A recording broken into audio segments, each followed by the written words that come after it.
Hi everyone. It's very cold and I'm sat in my car. So apologies if I sound cold. But I wanted to talk about today saying what you mean. Because I've been thinking recently about, I can't actually remember what spawned this thought, but I think this for a very long time of my life. And I've been thinking it even more recently. And I think for me, I'm very, very much the sort of person that feels like you should never not say what you mean. And this is in every sense, specifically in arguments, but any time where emotions are involved, I feel like as a tendency, people like to just say things. Like, you know, you get heated and you say, hey, fucking hate you, or like, I don't know. Like, I was never one of those people that I've never told my mum I hate her. I've never, called my mum a bitch. I've never done anything like that because I don't mean it. I think maybe, I don't know if it's I was going to say it's an emotional maturity thing, but, I wasn't emotionally mature when I was, 14. But I feel like you do have to have, a level of emotional maturity to understand, the weight of your words. And I don't know whether it was just because it was, drilled into me from a young age, don't say things that you can't take back. And maybe because the consequences for saying those things were more severe in terms of the hurt they would bring. I didn't grow up in a household where you could scream and shout at each other and it would be fine the next day. That's not the sort of life I've come from. I've come from the life where if you were to say something like that, it would cause, if I told my mum I hated her when I was 14, for example, she would just be so upset and it would send her into, a complete downward spiral. I'm sorry, I'm, shaking because it's so cold and I can't put the heating on because I don't want to waste my car's battery. Apologies. But yeah, I've never been one to do that. And I think in turn, this has grown when, I'm sorry, I'm trying to think of the words. As I've grown up, this has kind of it's negatively affected me. It's one of those things where it's I know I'm doing the right thing, but it's negatively affected me because I've had friends that do say what they don't mean. And I could never understand as a person why you would say something if you didn't mean it. Because quite often I've had friends in the past, even friends I've had, I've still got, where they've said things to me and I've been whoa, and I deep it, I deeped it so hard. And then a day later they're well, I don't actually mean that. And I'm well, why would you say it then? And I know this sounds really redundant and really what the fuck is your point? But I've just been thinking about how important your word is and the choice of your words. And I think I said this in, a YouTube video I made a few days ago or a week ago, whatever, where I was saying that I feel because I grew up with ADHD, I didn't understand, people, I feel because I don't really understand social cues and things like that. I felt I had to try really hard to get my point across in a way that was understandable, because otherwise there's a disconnect, right? If you are neurodivergent, you'll understand this. And I think maybe that's helped me in that way of okay, I know that it's very hard sometimes to explain how you feel. And I think that's why sometimes people say things and then later they're I didn't mean it, I didn't actually feel that way, because they don't know how to, my therapist calls it emotional literacy. You know how to tie words to what you're feeling. And I think for a lot of people, they feel very confused about how they feel. So it's hard for them to, I don't know, pick the correct, terminology, I guess. And I think that's why a lot of people, deal with the silent treatment, because I think that was one thing that I grew up with a lot was, the silent treatment and, giving the silent treatment to others. I used to just blank people, ignore them. That was, kind of my vice growing up. If someone did me wrong, I just forget you exist. You just never, ever lived on the same earth as me ever again, which I now know is, a really damaging way to behave, because you have to, I think people have to know that they've done wrong. And obviously if you just kind of like cut them out and shut them off, like that doesn't help anything. But I definitely learned that the hard way. But I think there's like a real, I don't know if like disconnect's the right word. I feel like I use that word a lot, but there's a real like issue, I think, with people not knowing how to communicate in a lot of different ways. And I think one of the biggest ways is with their words. Like, I know apparently words make up the least of the percentage of how your message is received. It's like mainly body language and tone. But I think for me, like, it's so funny because my boss was saying to me at work the other day, she was like, oh, can you not do that? And I was like, oh yeah, sure. And then she was like, oh, the boss above me told me that. And I was like, oh, why didn't he just tell me himself? And she was like, well, would you rather me tell you or him shout it at you? And I was like, oh, well, like, I don't care. Like, the message is the same. Like, I'd rather not just like look like I'm being shit at my job for an hour until you come and tell me because you've been like busy for that whole time or whatever. And after that conversation was done, one of the other girls I work with was like, I think she was just trying to be nice and not make me feel bad about it. And I was like, oh. And like, that's, I think, another thing with like being like maybe like a little bit autistic is, not maybe, definitely, is that I don't really care about the way that the message is received. I just want the message as is. And people that are maybe like more neurotypical care a lot more about the tone of a message or like the delivery. Because that's one thing that like I found that a lot of people have said to me in the past is like, your tone is off or your delivery is off. Like, I can't gauge you. Like, I can't gauge what you're trying to say. And I'm like, well, I said what I mean. And I think it's like this really confusing thing because I've always been told like, say what you mean. And then I think other people expect this weird, like hidden, I don't know, like say something but mean something else. It's like this weird inference. Like, you have to kind of think, oh, you know, I'm saying this, but I actually mean this, but I'm just saying it because I don't want to hurt your feelings. And I think for me, I'm like, well, now my feelings are more hurt because you think I couldn't handle the initial point. Like, do you think I'm a child? And I think this is like where I get really confused is like, I want directness. Like, I want that as something in any relationship in my life. Like, people being direct is the easiest way for me to like understand, because obviously I struggle to understand them anyway. And then if there's this weird like weird thing that I have to like interpret after that interaction, it's just very difficult. And I think that's one thing that like all you neurotypicals that are listening to this, like, you are so lucky, because my mum always says to me, I'm like, do you not think about these things? And she's like, no, like, I've never thought about it, I just do it. And I'm like, how do you live your life knowing what these like hidden messages mean? And she's like, well, it's obvious. And I'm like, yeah, to you but not to me. And I remember I had a really good friend and we stopped being friends. This was like 4 or 5 years ago now, because she sent me like a pretty like angsty voice message, like what's it called? Like a voicemail. And it was like pretty mean. And then the next day she was like, oh, I didn't mean that. Silly me. And I remember being like, surely if you loved your friends, you wouldn't want to speak to them like that. This is no shade on the girl. We were literally like 18 at the time, like, shit's done. But just as an example, I feel like it's, and this is like another thing, like, I feel like so many people are like, are you mad? And I'm like, no. Why do you think that? And they're like, oh, your tone. And I'm like, oh, no, I'm not mad. I'm just frustrated at like the situation.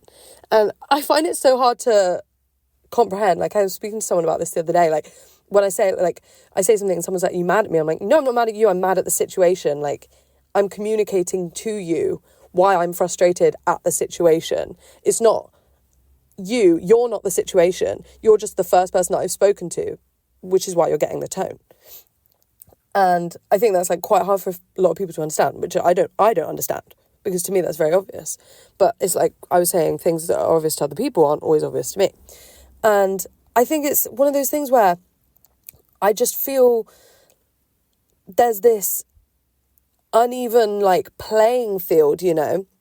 Like, we have to constantly think about how things affect other people without knowing, like, what their triggers are or what makes them feel a certain way or what could be, like, detrimental to, especially in, like, today's day and age. Like, everyone's got different mental health issues. And it's so funny because I work in a restaurant, but it's for a lot of old people.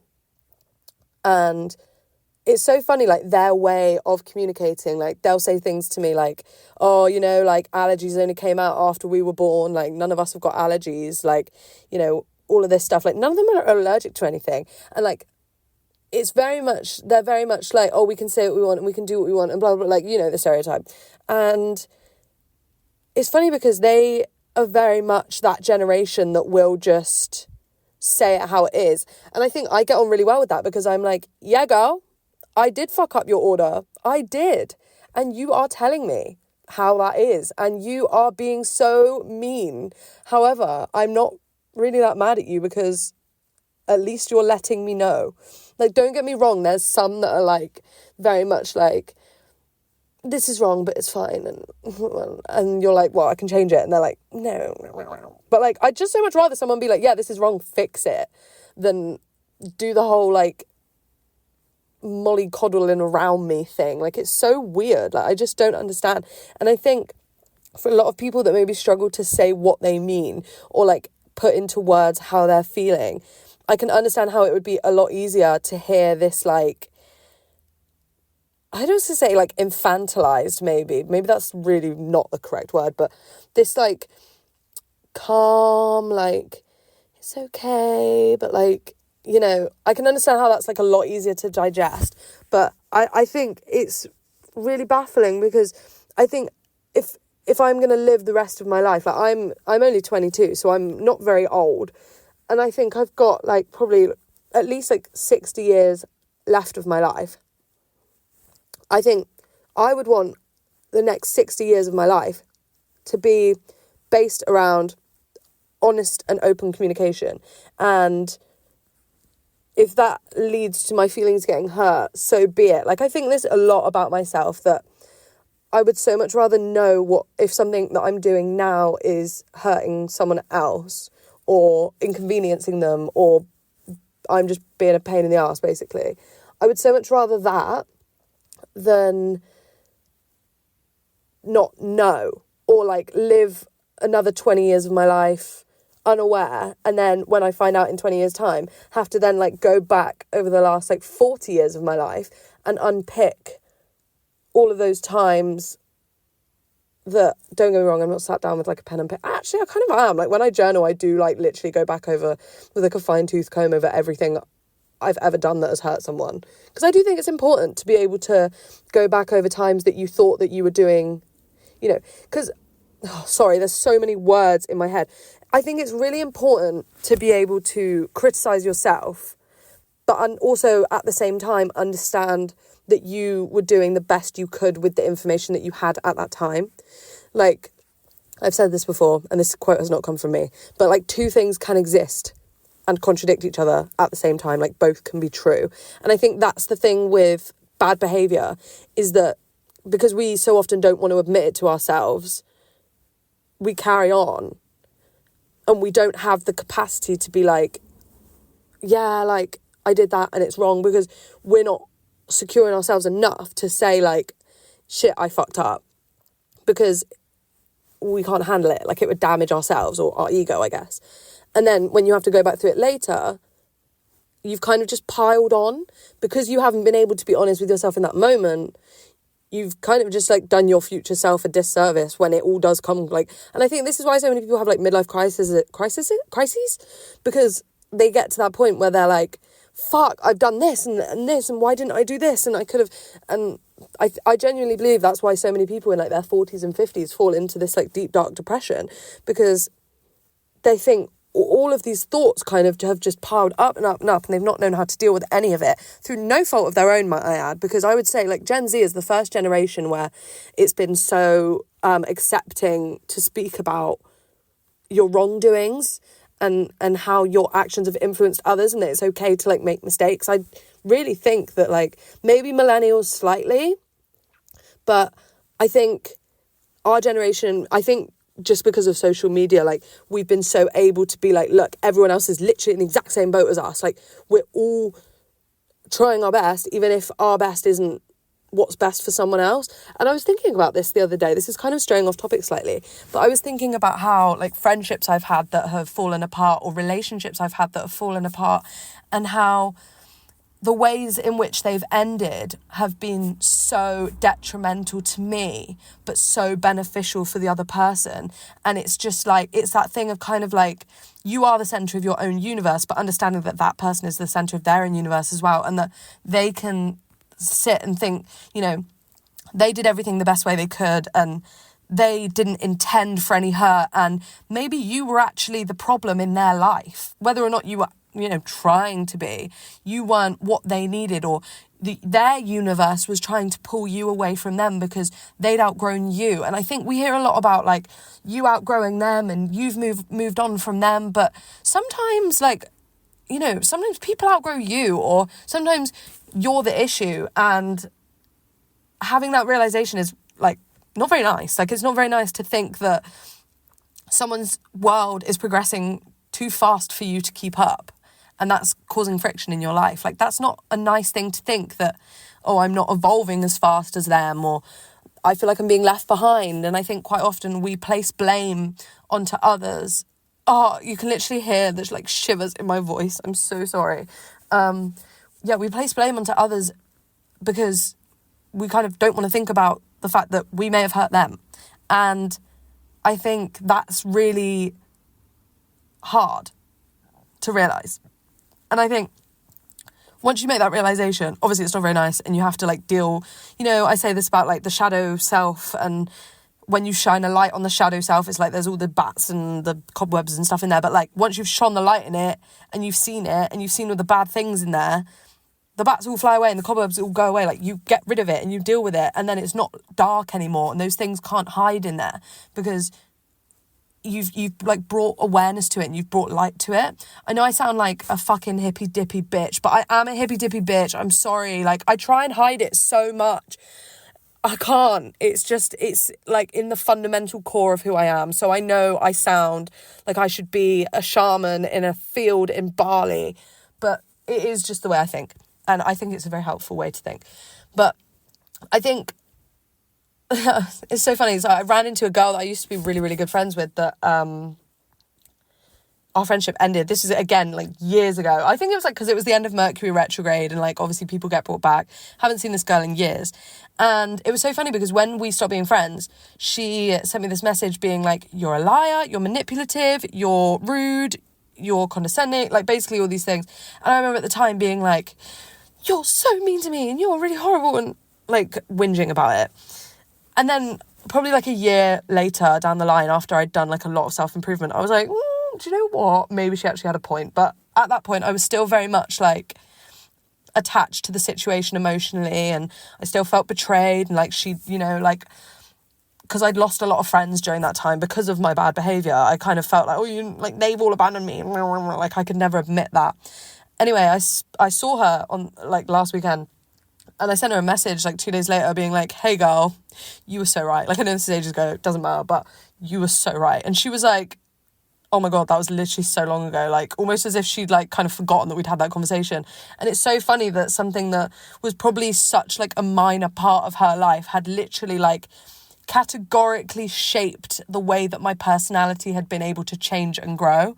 Like, something that was so small to her, probably, actually, I can't assume, but judging by her reaction, it seemed like it wasn't that big of a deal, was to me so fundamental in my growth.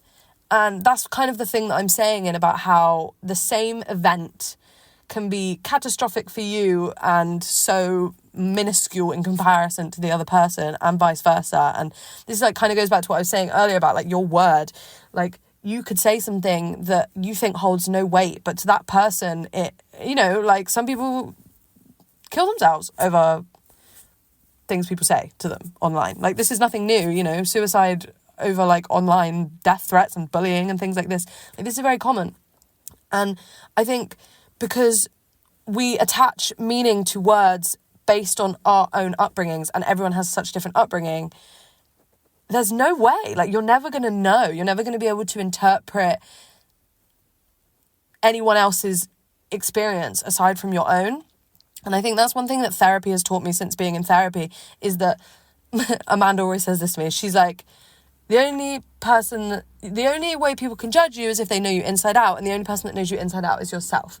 And that's kind of like what I hold on to, is that if I make a mistake, or if someone else makes a mistake, or if I feel the need to judge someone for something, it's like, you're never going to know their full understanding and reasons for those things. And don't get me wrong, do not get me wrong, like, I'm not one of these people that is so like, when someone's horrible, I'm not like, don't worry, I'm sure they're just having a bad day. I'm very much like, what fucking bitch, like, that's so rude.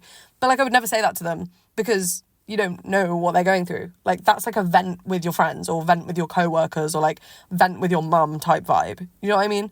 But I think it's really important to like hold that knowledge, like, even if you think about it 2 weeks later, I think it's to have that like understanding of like, that person is just really stressed, or that person might have just lost someone, or like, you don't know.